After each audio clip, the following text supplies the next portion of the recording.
Good morning বন্ধুরা, চলে আসলাম চাটা খেয়ে রাস্তায় কি সুন্দর হাওয়া দিচ্ছে, ঠান্ডা ঠান্ডা হাওয়া খেতে চলে আসলাম। মেয়ে কিছুতেই ঘরে থাকছে না, তার জন্য রাস্তায় একটু মেয়েকে ঘোরাঘুরি করি। কত সুন্দর তাই না পরিবেশটা। কালকে রাত্রিবেলা হয়েছে একটু বৃষ্টি।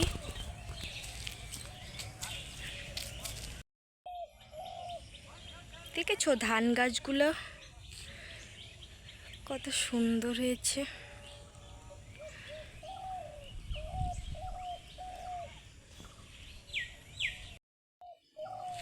বাড়িতে অনেক কাজ বাজ আছে, রান্না বান্না করতে হবে। মেয়ে কিছুতেই ঘরে থাকবে না, ওর বায়না রাস্তায় বেরোবে।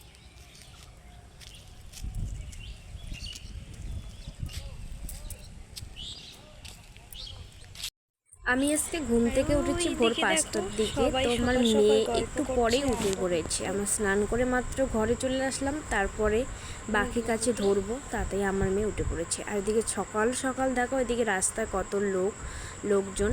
তো মেয়ে ঘুম থেকে উঠে ঘরে আর কিছুতেই থাকবে না, ও বলছে বাইরে যাব। তো বাইরে এসে দেখো এই জোড়া শালিকগুলো দেখলাম সকাল সকাল। আজকের দিনটা আমার মনে হচ্ছে খুবই ভালো কাটবে, এগুলো দেখলে নাকি সারাদিন খুব ভালো কাটে। তো এদিকে মেয়েকে একটু নামিয়ে দিলাম। আমি ভাবলাম যে একটু হাঁটাহাঁটি করুক, তাহলে সকাল সকাল ভিজে রাস্তার মধ্যে হাঁটাহাঁটি করে তাহলে সারাদিন শরীরটা ঠান্ডা থাকবে, ভালো থাকবে শরীরটা। কালকে রাত্রিবেলা হয়েছে বৃষ্টি, দেখো তার জন্য রাস্তাটা কিন্তু ভিজে।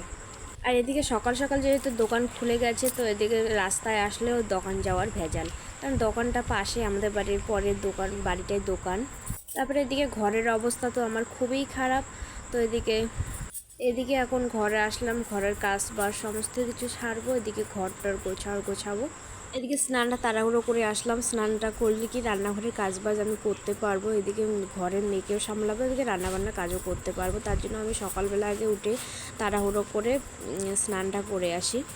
এদিকে বাসি কাজ একটাও হয়নি আমার। এদিকে বিছনা গুছিয়ে ঘরটা ঝাড় দিয়ে এদিকে পুজো টুজো করে তারপর কিন্তু আমি রান্নাঘর যাব।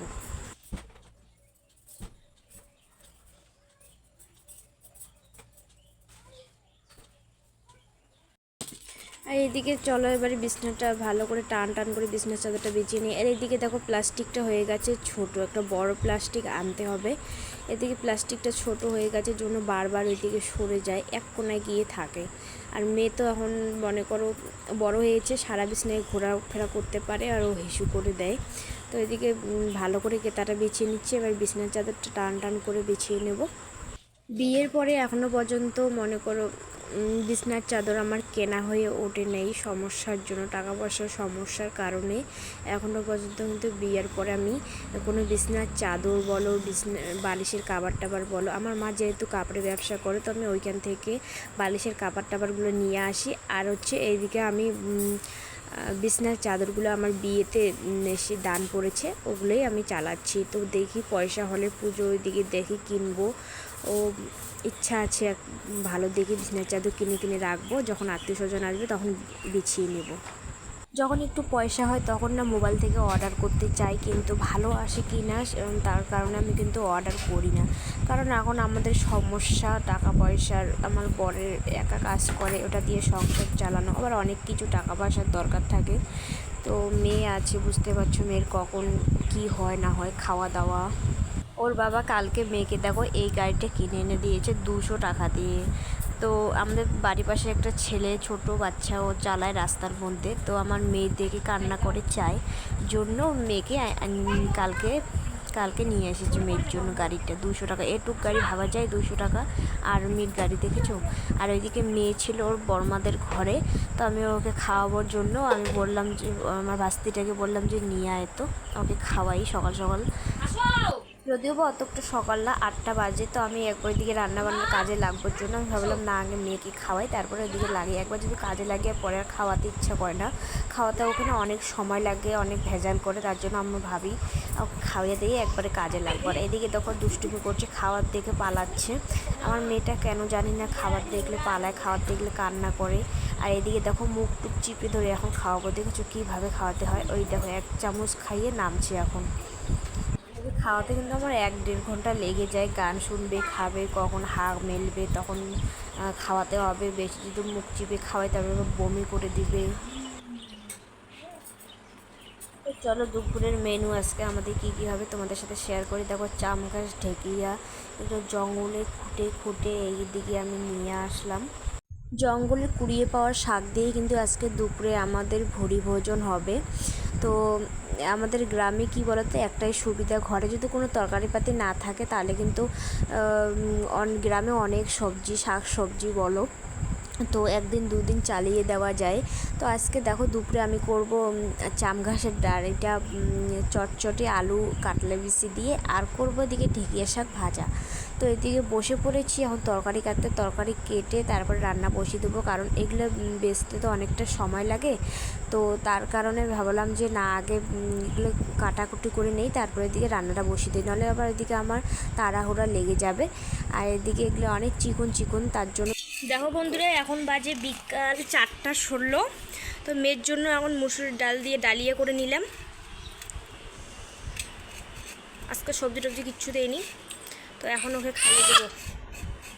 চলো, এই যে গান শোনার জন্য ব্যস্ত, খাবার দেখলেও গান গান গান করে করতেই থাকে খাবার দেখলেই। দুপুরবেলা রান্না করেছি ডাল, মুসুরির ডাল, তারপর হচ্ছে মাছের ডিম নিয়ে এসেছি, ওটা পকোড়া করেছি, আর হচ্ছে ঢেঁকে শাক ভাজা। তো এটাই ছিল দুপুরের মেনু। তারপরে এদিকে বিকালবেলা না আমি একটু এদিকে রাস্তায় বেরিয়েছি, তো বাইরে দেখছি বেশ হাওয়া করছে, তো ঘরে ফ্যানে হাওয়া গরম লাগছে। আর এদিকে দেখো আমাদের এই যে একটা বড় ফরেস্ট বাড়ির সামনে, এদিকে দেখো বিকালবেলা কত সুন্দর হাওয়া দিচ্ছে, তো হাওয়া খেতে বেরিয়ে পড়েছি। তো দেখো